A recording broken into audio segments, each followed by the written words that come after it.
Hello and welcome to Faux 5, the leading provider of news in the Macomb area. If you've been keeping up with us for the past few days, you'll know that we've been covering the recent case between Tom Robinson and Bob Ewald. Despite an excellent defense by local legend Atticus Finch, the jury found Tom Robinson to be guilty.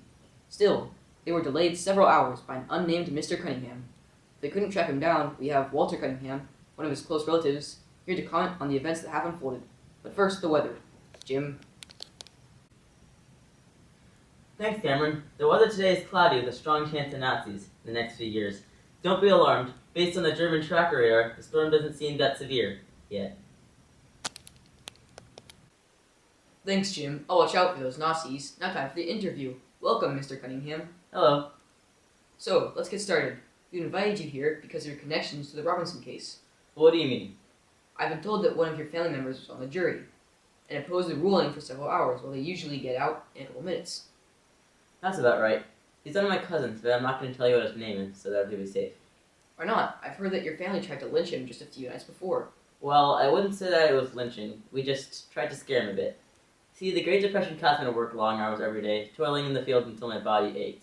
And still, it's only barely enough to provide for my family, who have to help out as well.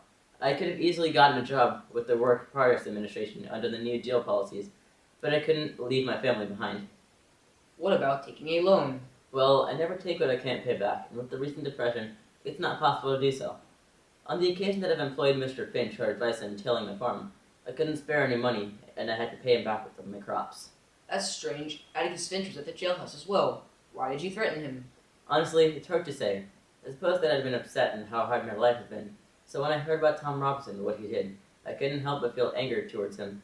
After a night of drinking with my extended family, we just kind of decided to go after him. What exactly happened that night? What stopped the mob? Well, Mr. Finch's daughter, Jean Louise, just happened to run in between us, addressing me by name, which lapsed had sent it to me. She asked me to say hey to my son, and I remembered that the Finches helped me, were good to my son, and have never wronged us.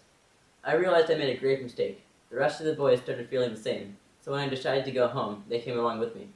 After sobering up, the Finches had really won my respect, not just because of their societal standing, but also because of their bravery.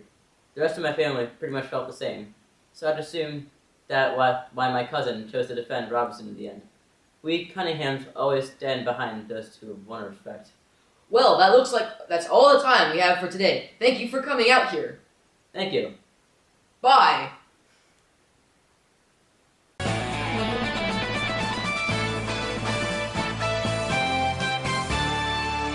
Hello, and welcome back to Faux 5 News, the best news station in the state of Alabama, which tells you a lot about Alabama.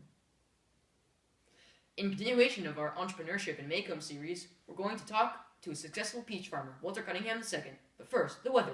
Go ahead, Jim. Thanks, Cameron. There's currently a double rainbow all the way across the sky!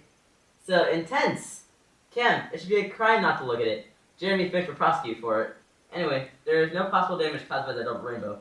Just total mind control while looking at it. Thanks, Jim, always with those colorful weather reports. Now time for the interview. How are you today, Mr. Cunningham? Great. Thanks for having me here. So, tell us your story. Well, I've lived here my whole life. This humble farm I live on, and now it used to be my father's, and I inherited from him. But when he was alive, we were sustenance farmers, and we had struggled to get by because the depression hit us hardest. And I couldn't go to school until I was 10 because I had to help out on the farm. But luckily, one of my many brothers decided to work out on the farm full time, so I could go to school. So you went to university? Yes, that's why my farm is so successful now. I mean, I learned agriculture at the Alabama State University and the economics behind it. Agriculture, so now it's flourishing. As I said, I was poor, so the only way I could get into the university was because of the Higher Education Act of 1965, which offered low interest, merit-based loans, and a bit of scholarship money. Of course, now my dad is paid off in full because we Cunninghams never take a loan we can't pay back. That's very interesting. What's your take on the other civil rights provisions? Well, you know, like the Higher Education Act gave me a chance to succeed when my family was paralyzed by the Great Depression, and I think everyone deserves a chance, like the one I got. Because, you know, in the American dream, like, all people have equal opportunity to succeed. This idea of separate but equal established in Plessy versus Ferguson seems ridiculous to me. It's kind of contradictory because separate and equal are kind of, they don't go together. I mean, like, education is the key to success, and if you have black schools, white schools, all of us know which one's going to get more funding, and then that's not equal opportunity to succeed in life, isn't it? So, I feel like desegregating schools is definitely necessary for us to make America, more American. So you think that Brown v. Board was a step in the right direction?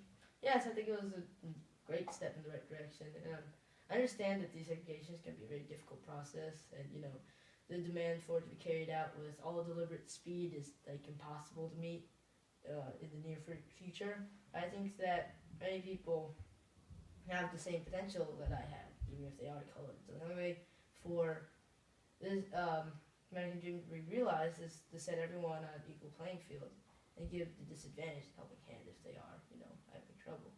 It's not just a race issue. The poll tax also kept poor people, not just black people, from voting.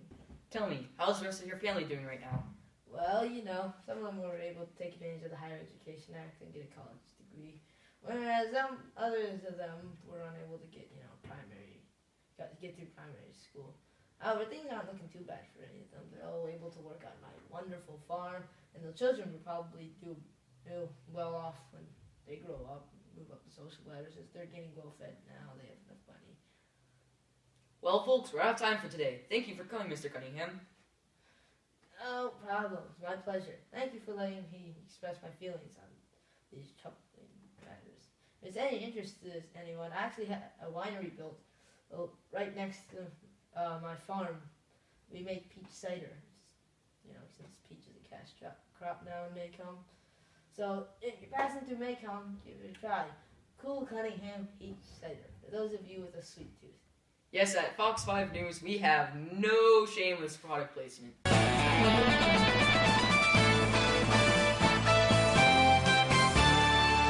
Hello, and welcome back to Fo 5 News, the leading provider of news in America. Has the need for affirmative action come to an end? Joining us today is esteemed New York City banker Walter Cunningham III, a self-made millionaire and author of Alabama Peaches. But first, the weather. Take it away, Jim.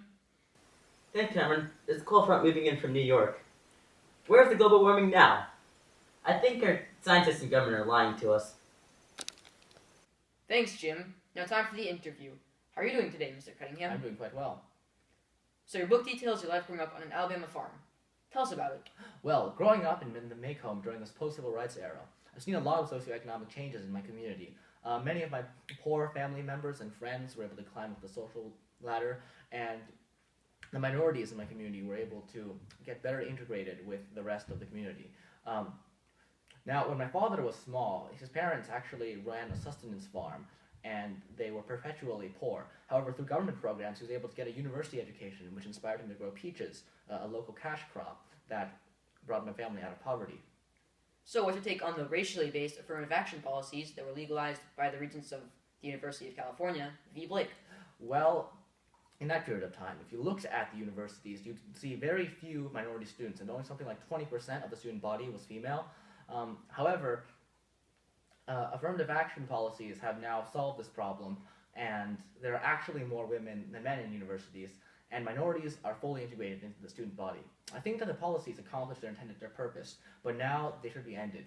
Well, why do you think that? Well, hearing about cases like Gratz versus Bollinger, where minorities were given extra points over the white counterparts in the college application process, makes me feel like these policies perpetuate the idea that minorities are somehow less intelligent than white Americans and need to be coddled in order to succeed.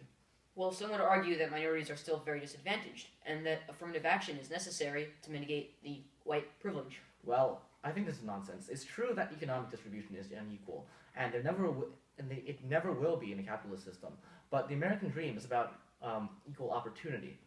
Making affirmative action policies based on this concept of race actually perpetuates racism. We talk about closing the achievement gap between different races, when in reality we should be focusing on the opportunity for achievement among different economic classes. Great talking to you, sir. We're out of time for today. Remember to pick up a copy of Alabama Peaches, and if you ever need a loan, stop by Cunningham Credit. For a low-interest loan that'll be easy to pay back. Thank you.